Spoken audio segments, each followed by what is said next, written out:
मियाँ साहब दे शेर सैफुल मलूक दे नवे वैरिएंट सुनाने की कोशिश करने अपने अंदाज च।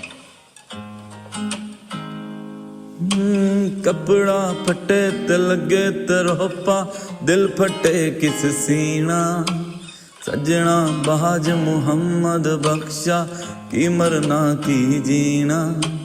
नीचा दी अशनाई कोलों फैद किसे नहीं पाया, किकर ते अंगूर चढ़ाया, हर गुच्छा जख्माया।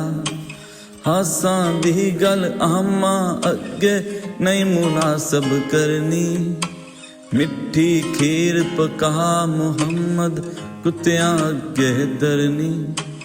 हिजर तेरा जे पानी मंगे मैं खू नैना दे गेड़ा, दिल करदा तेन कोल बिठा के दर्द पुराने छेड़ा।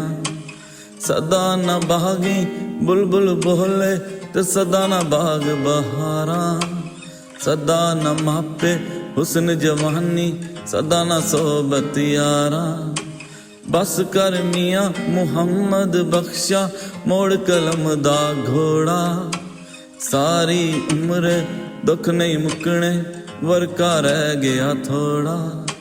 सह सह जोड़ संगत दे डिठे, आखर बिथा पईयां। जिन्ना बाजिक पलना रहंदे, शक्लां भी याद न रहियां। रह ओ यार हवाले रब दे, आ मेले 4 दिनां दे।